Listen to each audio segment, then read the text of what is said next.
Thank you, Chairman Durbin. Director Wray, welcome. Thank you. I want to start by thanking you and the 38,000 men and women of the FBI for their service and devotion to our country, the Constitution, the rule of law. I want to thank you for the FBI's efforts that have made a concrete difference in my hometown and my state in recent weeks.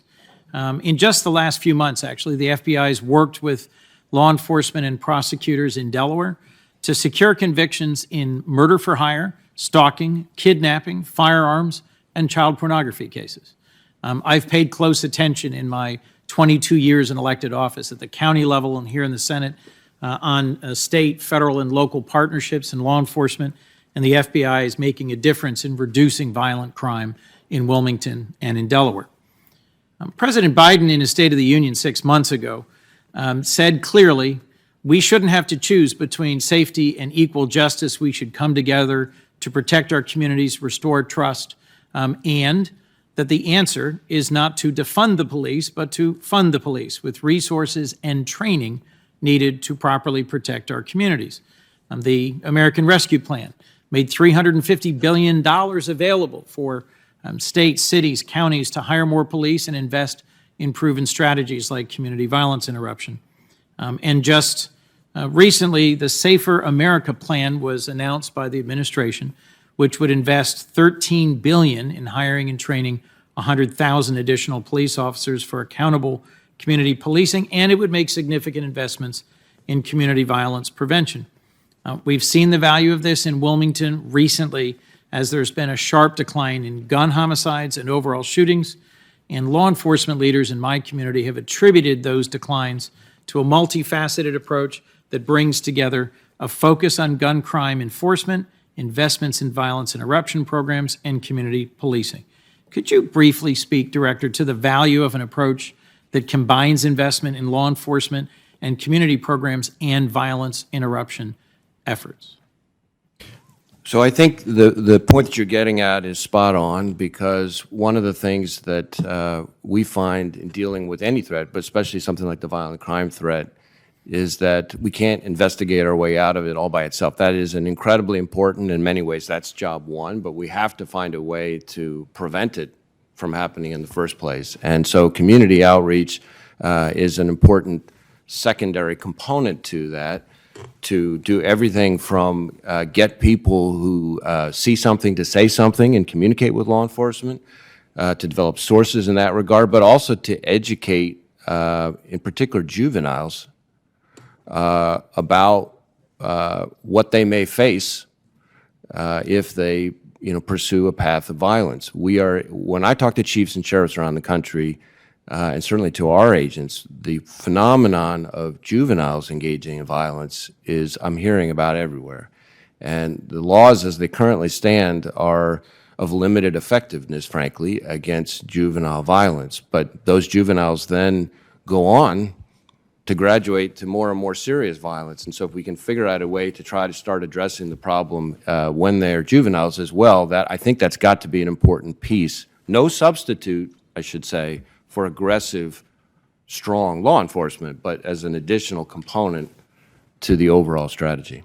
Well, thank you. One of the laws I'd like to now talk about is how you're proceeding with implementing the Nixed Denial Notification Act. You referenced earlier, it's striking how many felons walk into gun stores and try to buy guns, even though they know they're a person prohibited. Something like 10 to 20%, according to an ATF study, of individuals who tried to buy a gun and were denied by a background check went on to commit a subsequent firearm crime in the following few years.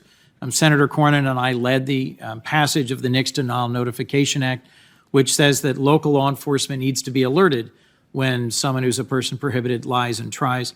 I'd be interested in what the FBI is doing to enact this legislation and the provision in the bipartisan Safer Communities Act that requires enhanced background checks for people under 21 to buy long guns. So on the Nixed Denial Notification legislation, and I'm obviously aware that this is an issue that you've led for a long time. We are in the process there. We're going to need significant system upgrades to fully implement that, so we're in the midst of that right now because that significantly expands the interconnectivity that we'll need to have, so that there's a heavy IT systems upgrade dimension to fully implementing that.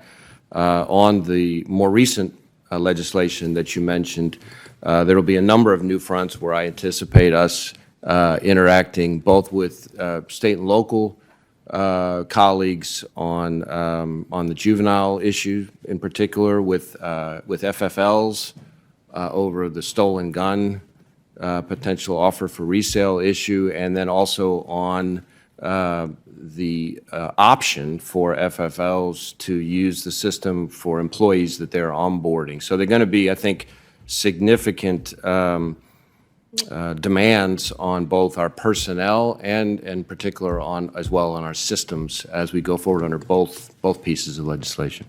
Thank you, Director. I have one more question for you, but I do want to say Senator Whitehouse asked a whole series of questions. I have joined him in a series of letters. This is simply trying to get to the bottom of the representations that were made to me and to us by then White House counsel about the supplemental background investigation being done by the book and trying to identify with clarity what happened in terms of the tip line and its management. And I think we should get answers to our questions and we should resolve this issue. So I look forward to working with you and hearing from you in the month ahead to finally bring this to a close.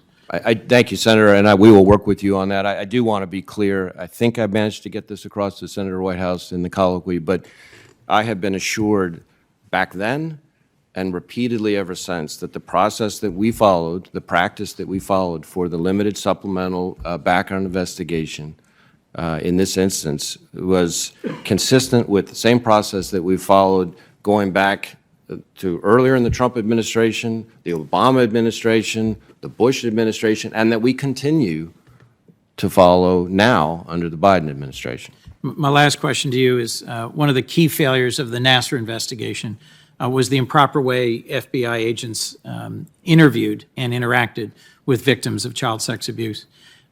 This is something I've long worked on, both in my county elected role and here.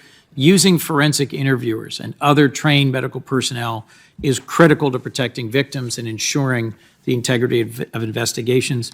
A tremendous resource is children's advocacy centers that provide exactly this sort of coordination. I'm working with Senators Klobuchar and Cornyn on a bipartisan bill that would require the FBI to bring together multidisciplinary teams of trained professionals in child abuse investigations.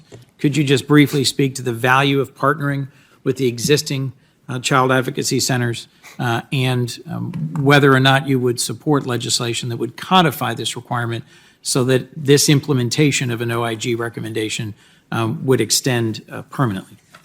Well, as to legislation, I would have to review it. I'm not in a position to comment on specific legislative ideas, but I will say that I share your view that this is a very specific skill set and requires a very specific touch and sensitivity.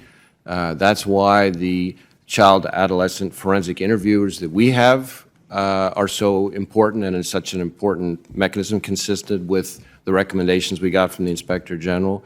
And so I think the point you're getting at is very consistent with that. Thank you, Director. Thank you, Mr. Chairman. Thank you, sir.